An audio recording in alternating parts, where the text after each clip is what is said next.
Peace and blessings, and welcome back to another episode of Ask Me How I Know, the deeply asynchronous podcast where I let you in on exactly how I know and came to know that healing is possible, magic is real, and love is the answer.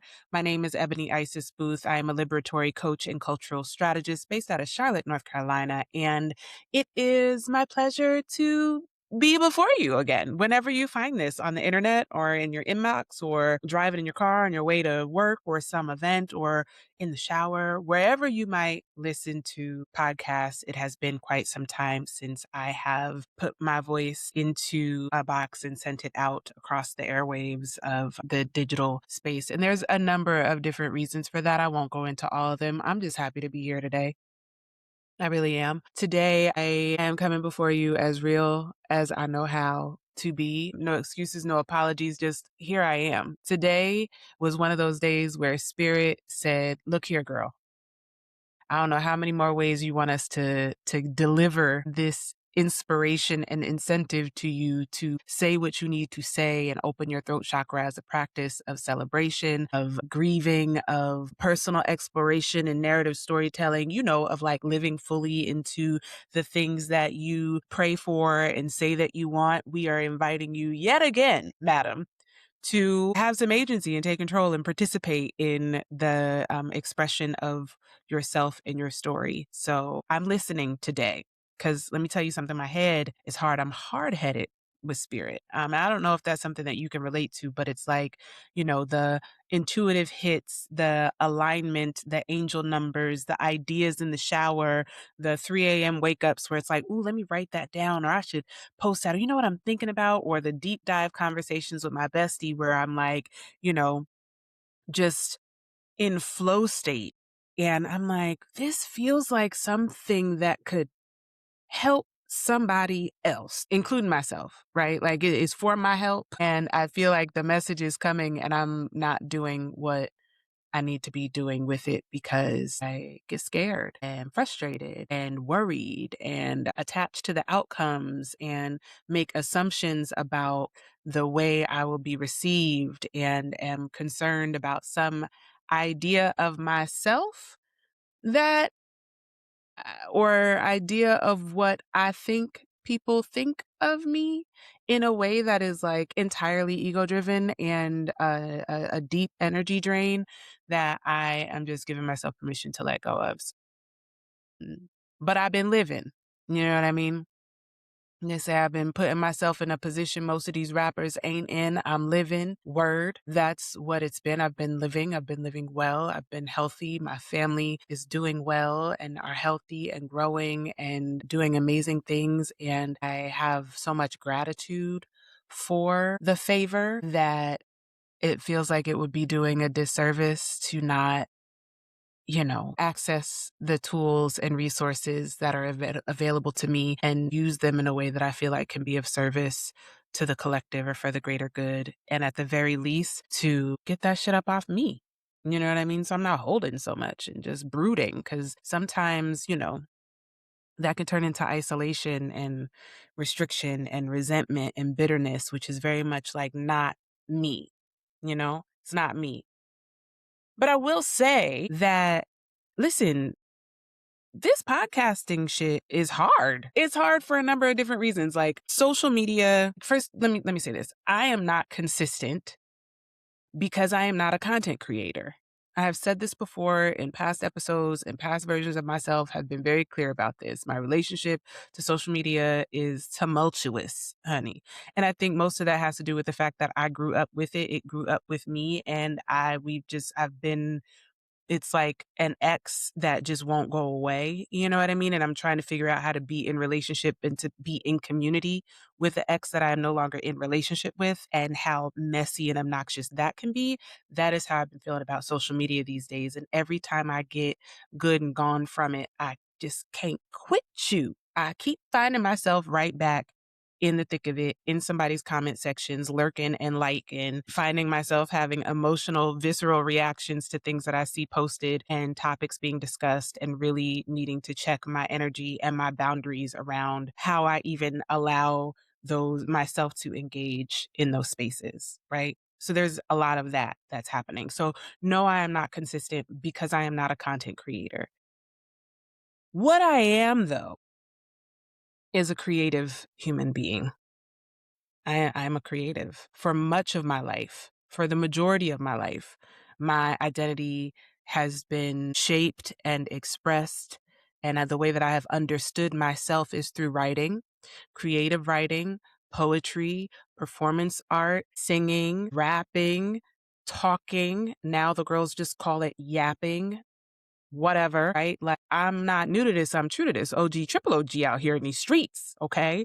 And the more I grow, the older I get, the more mature I become, and the more I live to see how conversations are shaping and also patterns are repeating in the way that we produce art and exchange ideas and create in the marketplace and share. I be like trying to double dutch my way into it sometimes, where I'm like, how can I it's like, how can I hop in to double dutch and jump and not have all my coins, pop out of my pockets and my boobies jump out of my bra, and then I'm out here just, for the sake of staying in the rope, literally stepping back out of it, tangled up and broke, and exposed. That metaphor did a lot of things, but you feel me if you feel me. So that's been my relationship. And I feel like every time I come back after being gone for a long time, I do this thing. I can hear myself doing it where I'm explaining myself or explaining some absence, which makes an assumption that y'all was waiting for me and you wasn't. No. And if you were, you didn't tell me about it. So it's fine, right? Nobody's tripping. So it's just me talking to the part of me that has concerns that, inconsistency in posting and creating content is somehow related to my validity or efficacy in my field of liberatory coaching and cultural strategy and the work that I do. And now I know, because I get up and go to work every day, and am in relationship with coach partners and colleagues and friends and in community spaces, I know that that could not be farther from the truth. But that toxic ex situation that is like unresolved, bendy boundaries that I have with social media tends to tell me a different story. And I don't like that. I don't like that at all. So yeah, that's how I'm showing up today. Therapy tends to challenge me to do things that I can be resistant to doing, like the spirit led, intuitively inspired things that dawn on me in the shower and in the car when I'm driving or while I'm making breakfast. I'm like, ooh, that was good. That was so juicy, right? Sometimes my logical mind will kick in and come up with all the reasons that that is a terrible idea. That will not do.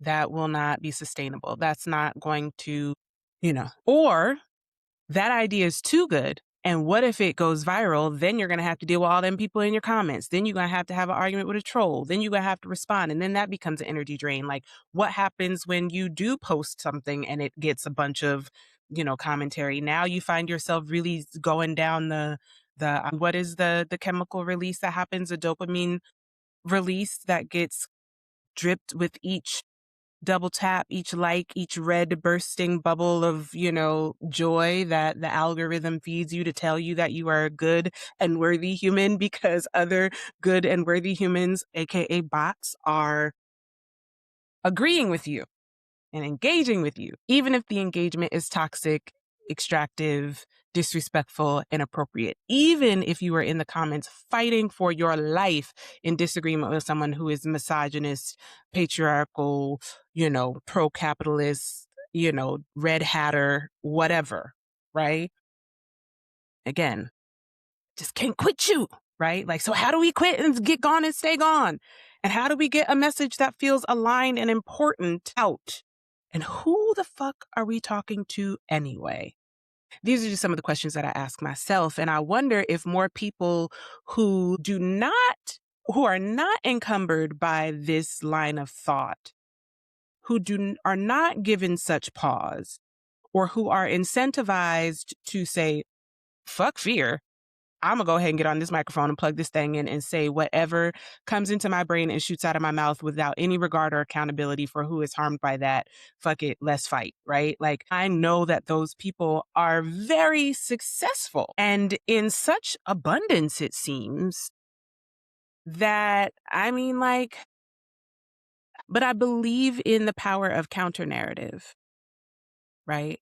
If there is a narrative that podcast bros and passport bros and the MAGA bros and the, all these men with microphones can sit around in studios and pontificate wildly, um, without the presence of anyone in community, without any accountability, without any cares. If they can do that, then certainly I can turn on the microphone and share a little bit more about the work that I actually do in real life and have actually been doing with real humans for the better part of 25 years, right?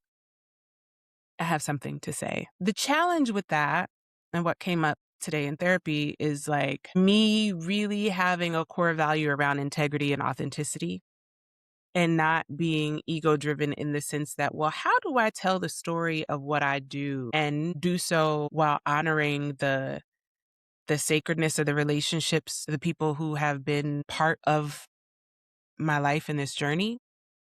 When I think about talking about my work as a coach and cultural strategist, how do I talk about the importance, the benefit, the impact of that work, the wisdom that I have accrued in that work without centering myself and while acknowledging that, like, it is truly the story and the testament of the individuals with whom I've helped plant a seed and maybe pour some water and nourish and speak some loving affirmations and guidance into it. Maybe I went in and helped them dig the trenches and plant the beds and maybe turn over some rock, you know what I mean? Sweated a couple of days, but that's the garden that they have been tended and the fruit tending to, and that is a fruit that they will eat. Right. And so how do I, and for what purpose would I need to come and center myself in that story to talk about how who I am is so great that you should let me sell you whatever this thing is that I'm currently selling. It's a pickle. It's a pickle. And I have a lot of thoughts and feelings and politics about that I'm still sorting through. And in my conversation with my therapist today, she was like, I just want you to remember that your story is invaluable. It is priceless. So there's that, right? There isn't a number. There isn't a number, right? And certainly not one that I would want to be out here, doing a little strange for something strange for some change in order to attract a proposal or a proposition for a number. I'm going to come back to that because I am also in a period of trying to figure out how to secure capital for a business model that is rooted in liberation and joyful collaboration for Black women in leadership, right? So these are two separate things. So like one is like how to tell my story so that I am not swallowing and internalizing and isolating myself without really fully expressing my full creative self and telling the truth of my lived experiences and being in service to the community and the people who, being a good descendant and good future ancestor for my line and legacy, right? Like how can I turn on this little light of mine and let it shine, right? I want to do that in integrity, in alignment with my core values and who I am and what I believe in, that healing is possible, magic is real, and love is the answer, right? And what do I do in order to be subversive inside this capitalist, patriarchal, white supremacist, anti-Black, rotten system, carceral state, fascist state? How do I infiltrate that in order to garner the additional capital resources that I need to sustain myself and sustain the work of liberation for Black women and gender expansive relatives? And maybe it's not that simple as just like a binary of those two things. There's obviously nuance on each side. And I don't know that capital investments and loans and interest rates and traditional ways are the only way, but I'm also talking about financing the work of liberation and revolution with people who do not believe in liberation or revolution. You DOA. You know what I mean? Like, so I'm curious about that. I'm curious about it. So there's some things that have been pissing me off lately. Clearly, this is something that I've been tussling with it, right? Like thinking about it. Like I can strategize and write the business plan, create the pitch deck, create the proposal, think through it, write the curriculum, design like do all the things, and also do that outside of my full-time job and my coaching practice to get this model off the ground and then implement and execute and track and support and carry it forward. So this is like a multi-year vision, right? This dream that I have that scares the shit out of me. And just the idea based off everything that I know about, I know how to do this work and I know what I'm up against. And I know that there's so much shit that I would be up against that I don't know and could not possibly know that it kind of makes me tired at the outset. And I could hear my mama saying right now that ain't nothing but the devil. But I mean, I ain't scared of no devil. So I'm thinking of it. I'm thinking of it. But these are things that have been pissing me off, right? Podcasting is hard. It's hard because I'm a one somebody. I'm a one somebody. I have a Capricorn rising. So I have a grounded, high level view workforce, work ethic that is like no nonsense, right? My stellium of planets, Sun, Moon, Saturn, Jupiter, bunch of other planets are in Libra in my ninth house. So like I need to dream. I need to vision. I need to feel it. I need to ideate. I need to weigh the pros and the cons. And I need to kind of understand. I need to see. I need to conjure. I need to be with what is and make considerations for what feels right for the most of us, right? And how to create an inviting space for those who feel like they are the least known or likely to be invisible in a race. Like, how can I be sure to let them know that I saw them too and brought them in? And that's a lot of work, right? I am not alone in the allotness of this work, but also I happen to be a projector in human design. And that also means that I don't generate my own energy, right? Need to be with someone to kind of bounce the ideas off with. So like I don't tend to go from like I don't get out of bed and put my feet on the ground and be ready to go in the morning. The more time I spend in social settings where I have to be an extrovert and be with the people, the more time I need to balance that with like sleep and rest and isolation and quiet mornings and slow starts and not talking and my phone on do not disturb and, right? So for podcasting, it's just challenging because I'm like, I gotta find some place to plug into. And I do notice though, that after a session with a coach partner and after therapy, after a good kiki with my bestie, I have more energy. And I think sometimes if I were to jump right in and press record, I could maintain that same level of engagement and energy while sitting here talking directly into the screen with nobody on the other side of it but me. I could get a producer. That feels like a lot of work right now, given the limited capacity that I just shared based off everything that I'm trying to create and currently holding between my job, my practice, and this new venture that I am working on.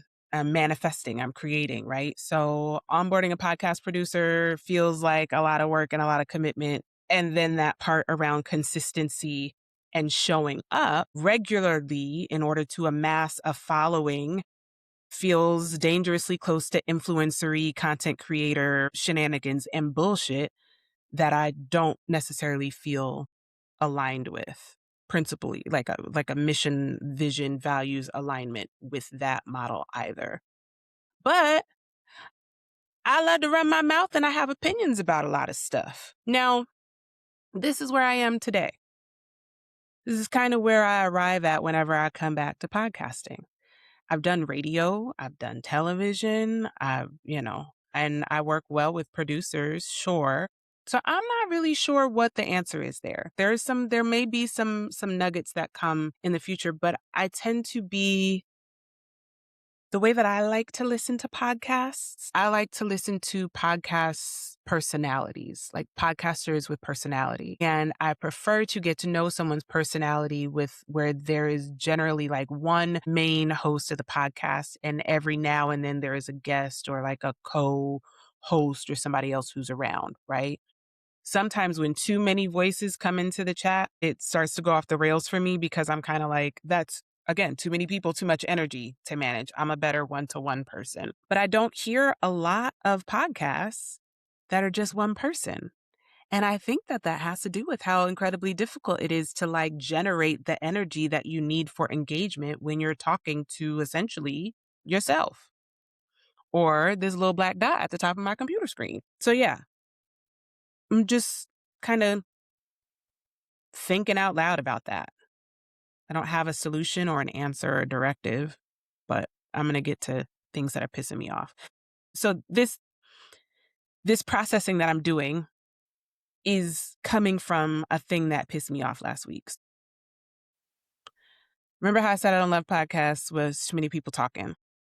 I don't know if you were able to infer this from the previous 24 minutes of me talking, but I really do think we need to make podcasting mics put a tariff on the podcast equipment for so many people. But the majority of people who I think say some of the most problematic things I see in snatches and clips on social media, and thank God do not subscribe to listening to these podcasts. But I do also understand that they are among some of the most popular podcasts that are YouTube podcasts. There's Twitch streamers. There's some, like Charlemagne and them, some of the OGs, the Joe Budden podcast.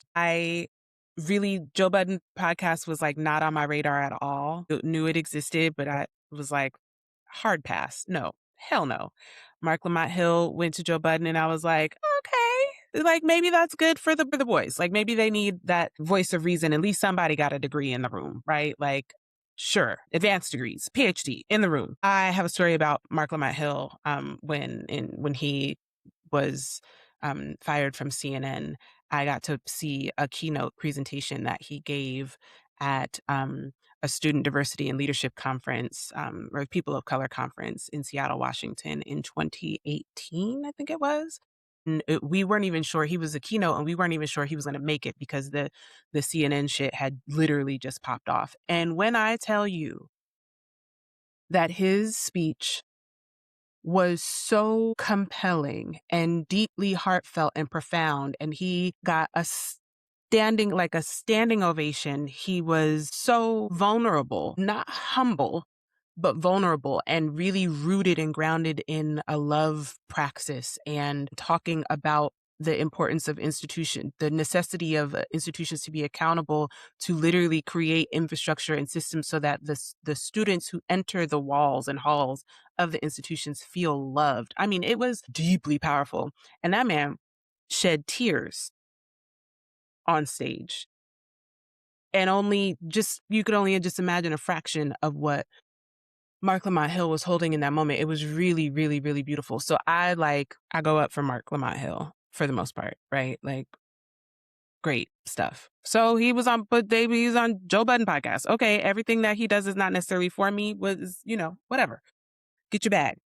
I also, just in case you were wondering, I am still a black girl named Ebony from Scotch Plains, New Jersey.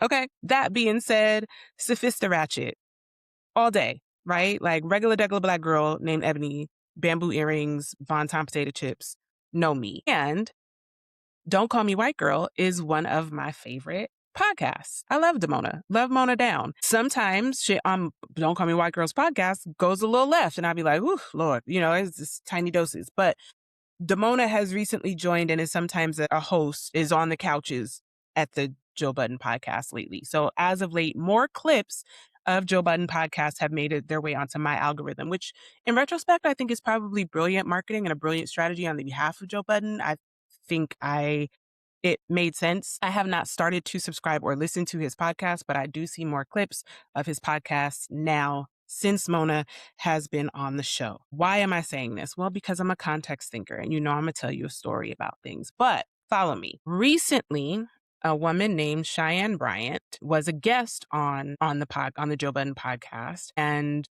that happened to be an episode where Mona was not on the couch. Now, I don't know if they have a rule about the number of women that get to be in a room at any given time or get to be on the couch. They certainly don't have one for the number of men, but I don't know. Ms. Bryant was present. Mona was not there. I did not see the full interview. What I saw was a clip where she is talking about how and why she is not a proponent of licensure as a therapist and does so in order to have more leverage with her clients, and that licensure is only good for billing insurance. Now, that's not true. It's harmful for about 13,000 reasons. Now, I will also say that at this point, Cheyenne Bryant is referring to herself as Dr. Cheyenne Bryant. She has an honorary PhD that she received from an online institution. She was asked out of her doctoral program for plagiarism from some other, I don't know, some institution. She is not a licensed therapist. I believe that her graduate degree was also called into question as to whether or not she holds a master's degree. And she is a business coach, business and relationship coach, not a therapist. Licensure is not something that you need to worry about because coaching is not a regulated industry. It is, in order to call yourself a coach, you are not required to hold a certification. You can hold certifications. I happen to hold 2 certifications and participate in continuing education and work with a school that trains coaches, and have my own personal set of accountability and written agreements with my coach partners, and am accountable to mentors and coaches who I pay to support me and my work, and am in community in these ways. I communicate that directly with my coach partners, not as a leverage point. I am not a mental health professional. That is language that is clearly outlined in my written coaching agreements. I tend to be a fierce advocate for folks who are coaching with me to also be in active relationships with a licensed mental health professional. It is much more useful that way to be sure that they have the proper supports for things that may come up during coaching. And, Cheyenne Bryant just kind of had us all out here looking real bad. Like, I feel like if you are a coach who is someone who operates in integrity, who values certification and has clarity around who it is that you support and how you do that work, her position was offensive. I think that if you are a licensed mental health professional, that is damning information, is really awful. If you are someone who holds a doctoral degree, I'd be real pissed. Not one that you paid for,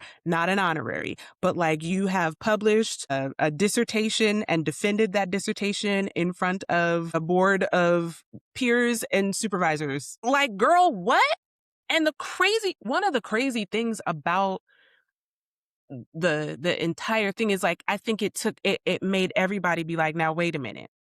Because outside of social media and the white couches of the Joe Budden podcast, there are thousands, hundreds of thousands, I hope, of people, Black people especially, doing the work of being embattled inside these institutions, of advocating for their communities, of going to do actual battle inside the institutions in order to attain the level of licensure and terminal degrees that one must acquire in order to call themselves the practice or the titles that they have, as whether or not you're an MSW or an LCSW or an LCP or, you know what I mean, or PhD or a PHYSD, like whatever. Like, so many people fight so hard for legitimacy, not for celebrity or for leverage, but in order to provide care and sustainable support to change systems, to create and develop systems that are intentionally inclusive of Black and brown folks in the name of our mental health, our safety, our social economic status and well-being, the access that we have to housing and public resources. Like, Read the room, sis. You talk about you don't need a license because you don't feel like tussling with insurance companies in a day and age where the fucking government is gutting Obamacare, which, thanks Obama, also made it possible for people to be able to access therapy for a copay of $10 to $25 as opposed to having to pay upwards of $200 to $400 per hour for a session out of pocket. But when you're sitting on the couch with millionaires or 100,000aires or niggas with podcast mics and you're talking about leveraging your position without a license, I suppose those folks feel like, yeah, I'm gonna pay that. Yeah, she bad. I'm gonna pay Dr. Bryant so I can go talk to her about, this shit with my baby mama. If they're even doing that, I don't know who these niggas therapists are. You know why I don't know? Because they probably hold licenses and are bound by confidentiality and can't go outside on podcasts talking about what they leveraging for their clients. Girl, bye. It was so disheartening.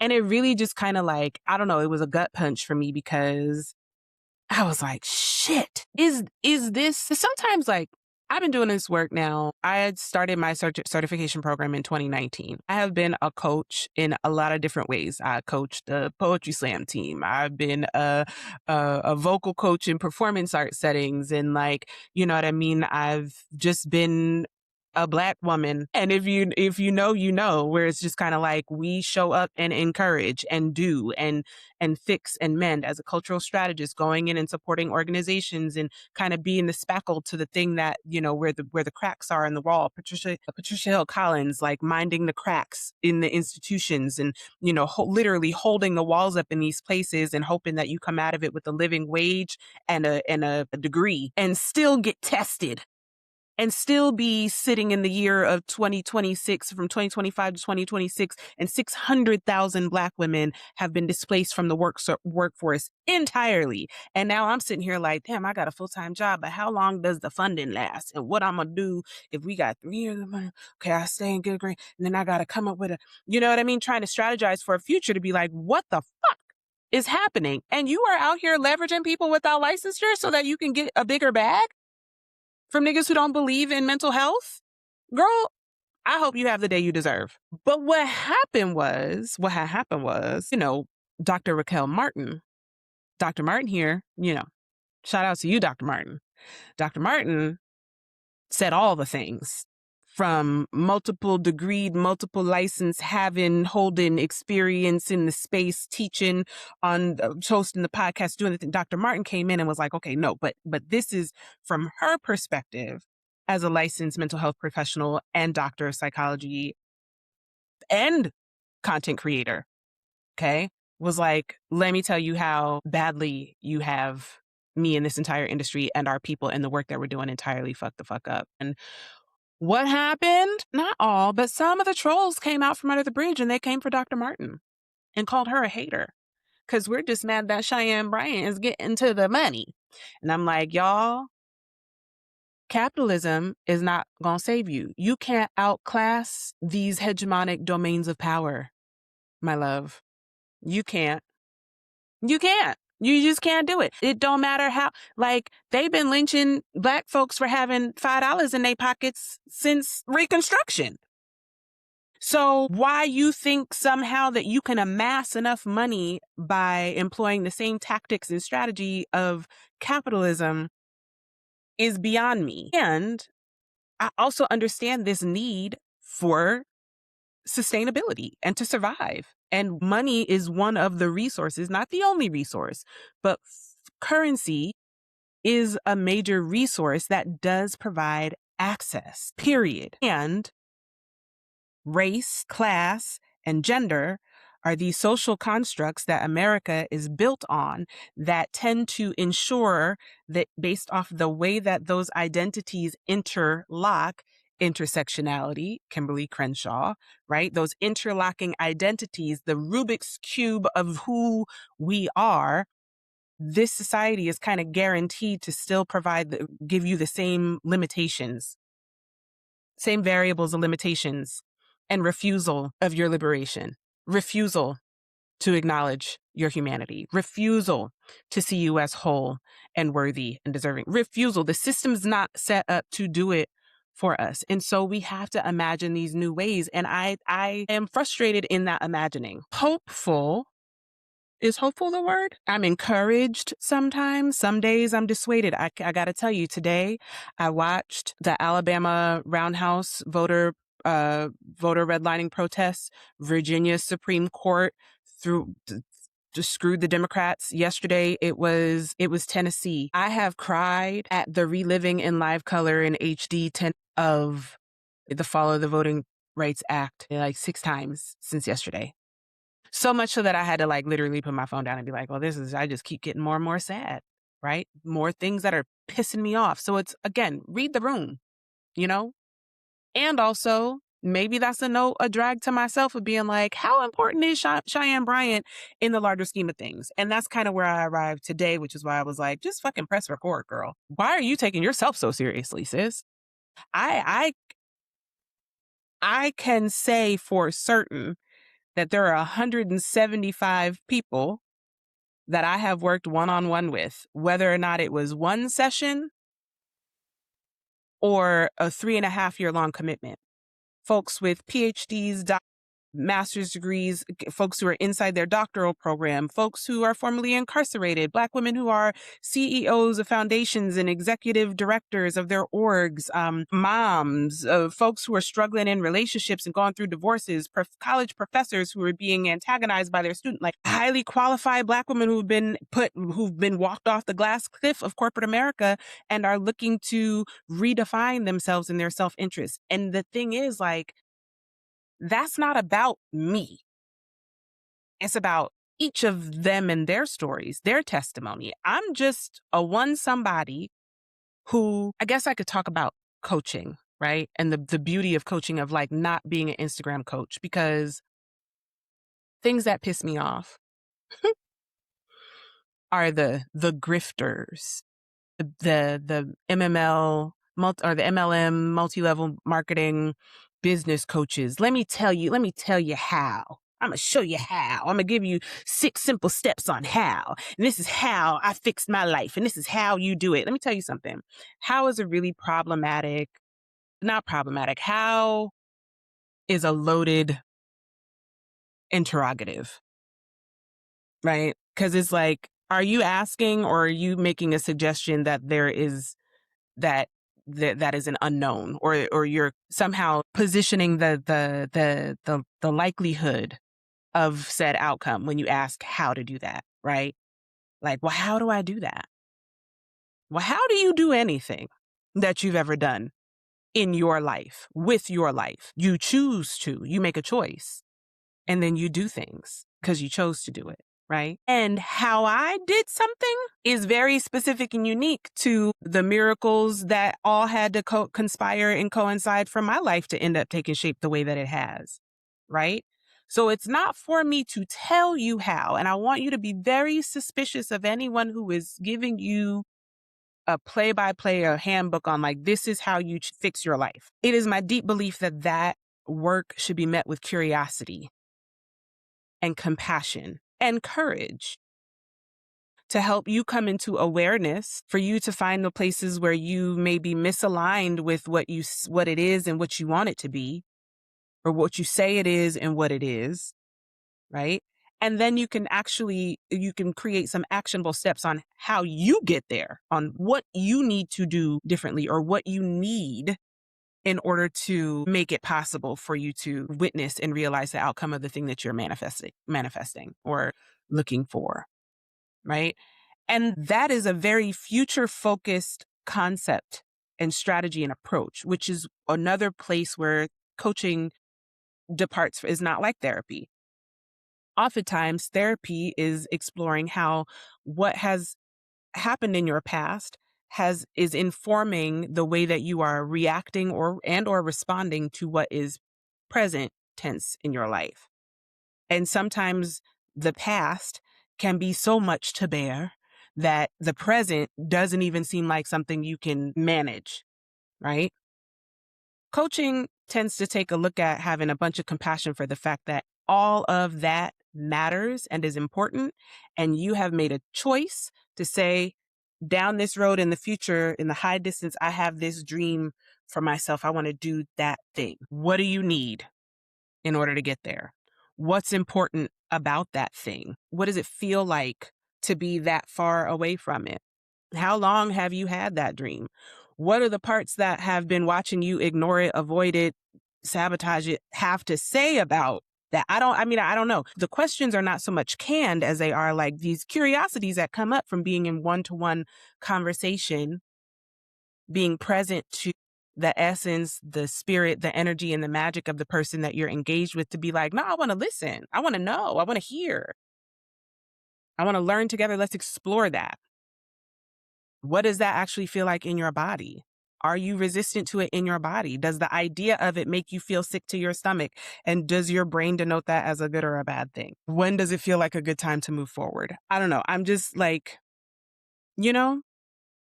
So the work of coaching is very much, it's like heart work. It's spirit aligned work. It's work that requires me to be doing my work all the fucking time. Oh my God.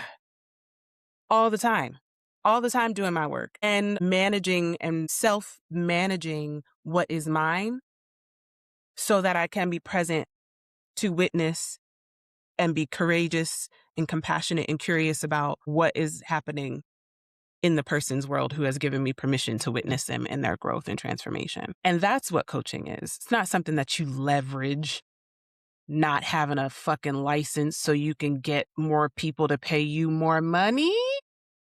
I mean, I guess it is in a way that sounds wild to me and deeply nefarious. And I think problematic in the sense that it's what feeds the concept of the fact that coaches are grifters. Now, here's the thing. Oftentimes people who think that coaches are grifters also tend to be people who don't believe in therapy either. That's not uncommon or unusual. That would be someone who's also like, oh, mental health is dumb. You just go to therapy because you're so sad. You need to get over it. You don't have trauma. We all have pain. And like, I get it. Listen, everybody ain't able. Everybody ain't stable. Everything ain't for everybody. And I know for certain that I am not for everyone. I have had coach partners who have seen me for 3 really good, deep sessions and then get to that session number 3 and they be ghost, gone, out of there, never seen again. You'll never see me again. Not because of money. I've had folks bail on coaching because they just don't want to, they're not interested in doing that work. It's perfectly fine. It's perfectly fine. You are at choice. Maybe something happened inside that session that might inform how you move forward in the future, I hope. But it's also like not something that I can be attached to. It's not about me. I just show up to be witness. And I happen to be trained and certified in a particular stance on how to take a approach to that. That is, I'm situated based off the possibility of you being able to see yourself as whole, as divinely inspired, as ancestral and ancestrally connected and divinely and fearfully, wonderfully made, right? Your ability to dismantle the system, the empire inside yourself, to deconstruct the internalized systemic oppression, to begin to reconstruct a new idea, to write a new narrative about yourself, to be clear about who and whose you are, because we all got to go out here and thug it out in these streets in this dumpster fire. But oppression is never complete. And the dumpster fire ain't burning quite everywhere. So there are places that we can go for respite. There are places we can go for cool water, right? There are places that we can go to have our cups filled. My colleague Krista said the other day, she asked another coworker, she said, do you need to, is this one of those situations where it would be best served for you to empty your plate, or do you need to fill your cup? And I was like, ooh, I love working with coaches. Oh my God, because they just ask good questions. You know what I mean? But like, seriously, there's another way to look at things. And if you happen to be someone who is feeling particularly limited in your outlook, And it's kind of like you got the blinders on and everything here just feels dark and not quite, you don't feel possible. A real good coaching session with somebody who is right sized for you can help you to unburden that and feel more possible and future focused in what is to come next. And to do so in a way that is aligned with your core values. Like, what are your core values? If you don't have any, then you're constantly seeking externalized inspiration, and your aspirations tend to be externalized from yourself. And it's like, well, I just want to be Beyonce. Well, girl, you can't. There's already a Beyonce. There's a Beyonce and a Tina Knowles, and they done wrote the book and told us about the ancestry and the legacy. We see the whole family tree. Is all we talked about is a legacy of her ancestral identity. It's rooted. It is in her name. It is in her bloodline. She done told y'all that you can't be Beyonce. We already got one, but you can be you. You can be you. You can't be Joe Budden, but you can be you. Not you pretending to be Beyonce, not you faking it till you make it, because you're not going to make it. You're just going to be faking it. And then all the parts that are real to you will be like, what the fuck? And they will create all kinds of mayhem. And it's just like, why isn't anything working? Because you're living outside of the realm of your own authenticity, because life is hard. And sometimes people don't have time or access or resources or the money or the interest or the capacity to really sit with themselves to figure out who and whose they are. But you can get online and pick up that phone and meme to your heart's desire and disassociate with the best of them. And if you happen to figure out how to do that and cultivate that personality in that way, you can amass a certain number of followers. A certain number of followers, you continue to create the content and do that. And so now your whole world becomes content creation. And now you're influencing. Are we influencing people to do what? I don't know. Well, this brand asked me to sell these dick pills. So, I'm going to just sell that because their check was the biggest and it's gone clear. So that's your identity. You don't know what's in them pills. You're not supposed to be selling people ingestible stuff. We out here just schlepping polyester on the TikTok shop. And I'm so tired of like having that be the root of the things that piss me off. And I'm working on it. But I guess I just needed to get it off my chest for the purposes of today's conversation. So that's what I got. That's what I got. Now, I didn't have any greasy gravy planned for you today. Greasy gravy, I don't even know if you remember, but greasy gravy is kind of like, greasy gravy is my favorite kind of gravy. I'm not a gravy girl. I don't like white sausage gravy, country gravy, and brown gravy gotta be right. But I like greasy gravy. That greasy gravy that come off the baked chicken or the roast turkey necks, that roasted meat, that pan juice, that be in the bottom of the black and white speckled roaster pan. And you get you some of that and like lean the pan to the side and get a tablespoon of it and then put it over your rice, and it kind of makes everything a little bit sticky. So like my mom used to make the sticky wings, and you eat the wings and then eat was over some rice with some green beans, and you get your napkin, wipe your hands, and the napkin be sticking to your fingers. That's that greasy gravy, right? So I don't have a greasy gravy prepared for you today, but I would say that one of those things that just kind of like, sticks to you a little bit and is like very satisfying.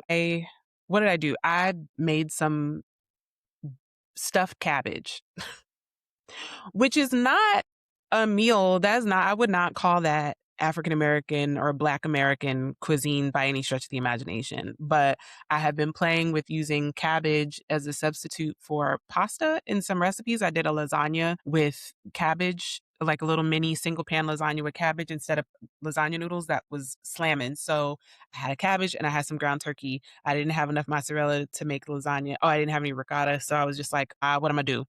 Had some brown rice, chopped me up some bell peppers, or a orange pepper, some garlic, onion, seasoned it real good. I cook my meat. I don't make a meat mix and then bake that, because then I don't like, you get these little like, it makes the inside of here's what I've found about encasing meat and then cooking it. It turns into little like hard, like meatballs of sorts. And so I didn't want like a meatball wrapped in a piece of cabbage that was likely to become slimy, because the recipe that I looked at called for like a 2.5 hour cook time. And I was like, absolutely not. If you cook some ground turkey for 2.5 hours, I don't know what you was on. But so what I did was I browned the turkey with the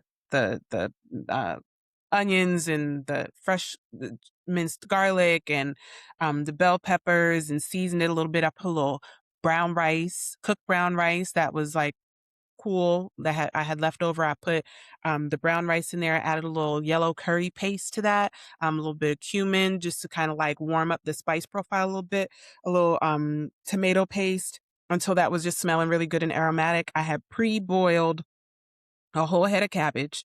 I cut the gut out of it, cored it, cut the gut out. That's crazy. Sometimes I just get country for no reason. I don't even know where that comes from. But I cored the cabbage and I dropped it in some salted boiling water and let it boil for like 4 minutes until it got soft. And then I let it set it to the side to cool. Peeled off the cabbage leaves so they were like still sturdy but firm. And then I just like scooped the meat in and rolled up the little cabbage like a burrito, right?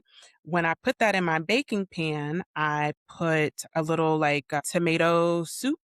I think I use Rouse tomato soup because I was fancy. I was the expensive tomato soup in the bottom of the pot, and then put the cabbage rolls on top, put a little cheesy cheese blend and some breadcrumbs on top of that thing, covered it up and baked it in the oven for about 45 minutes. Took it out, uncovered it, let it brown. Ciao. The cabbage is al dente.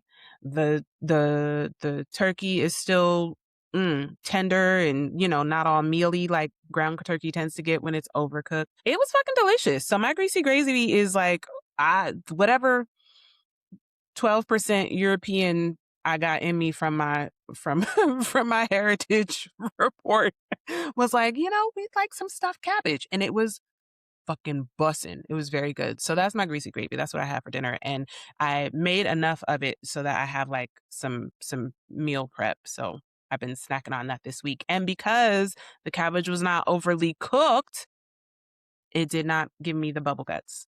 And I feel like that's an important thing to name. And we are close enough at the end of this hour where I can say that to you and have you understand me fully. So yeah, I don't know. Those are the things that are on my mind today. Things that have been pissing me off, things that I have been thinking about, things that I am working towards, what's been on my plate in this season. Happy May. It's a good time and a hard time. And so I pray that we can continue to hold the complexity of life and the fragility of it, and also nurture our strengths, you know? Really just like softness. Sometimes if you got to shut it off, turn it down, turn it off, go away, take a break, dig deep, get under a blanket. I don't know, like whatever your body's tell, whatever you need, be unreasonable, unrelenting in speaking those needs clearly so that the universe can continue to conspire to meet you exactly where you are. Tell me what you need, not what you don't. The universe doesn't speak in contractions.